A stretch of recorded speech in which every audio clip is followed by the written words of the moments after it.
many people here have used ChatGPT? Oh, good, good. Okay, that's more than I thought it was going to be. You don't need to read what is on this slide right now, but this is just a simple prompt I put into ChatGPT. I asked it to write my slides for giving this presentation. That's so nice that you thought I made these slides myself. And that's how quickly this AI can respond. It writes like a human. You can talk to it like a human. It's like chatting with a friend, a really smart friend. It started with ChatGPT, but now there's Google's Gemini, Microsoft's Copilot, Meta AI, and there are startups like Anthropic's Claude and Inflection's Perplexity. Google, Samsung, Microsoft, Apple have started to integrate these tools into productivity suites and apps. Basically, all the tech you use is going to start to have these types of capabilities built in. They're in Microsoft Word, Google Docs and Slides. Apple is putting it into its next version of iOS. Sometimes you hear these referred to as large language models. These are tools that have become more personalized. They're tutors, they're copy editors, they're research assistants, they're more. And the main difference between these offerings that I just kind of talked through is really it comes down to voice, tone, accuracy, and the data it knows about.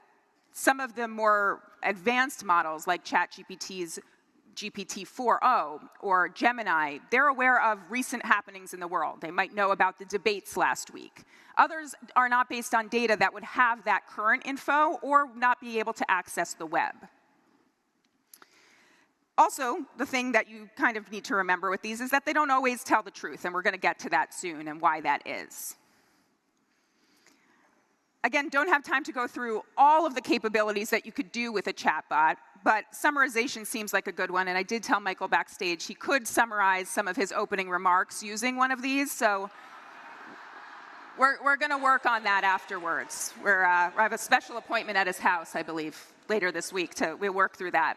But summarization is one of the key ways that I use this in my day job now. Journalists, we often have to go through long documents, try to make sense of what these long documents mean, and this has become a little bit of a shortcut. As you can see here, well, you probably can't see, so let me explain it. I drag here this is the TikTok divestment bill. It's 15 pages long, and I dragged it into ChatGPT and asked it to summarize it for me in 5 bullet points. And then I went even further and asked it to summarize it for me like I was a 10-year-old. But here's the problem with this. You can't always trust this information. How many of you have heard of hallucinations? Not the kind from the Grateful Dead concerts you went to. One of the biggest issues of these large language models has been that they can hallucinate or make up facts. And as natural and confident as they might sound, many chatbots are actually pretty unwieldy in their responses and often untrue, which is why you want to fact-check these. This is because these chatbots aren't right now conscious beings. They're trying to predict the next word. They don't really know what the information is based on. You're going to hear me say the word prompt a lot today. And that really is just the words you put into that chat box, that text box, to prompt these bots. But it's become a very important term. And these models only return the best results. They only return the best output when you give it the best input. In fact, prompt engineering has become a whole new type of job and a whole new type of thing. And to learn more about it, I did a column and video last year where I applied to be a prompt engineer. I have wanted to be a prompt engineer since as long as I can remember.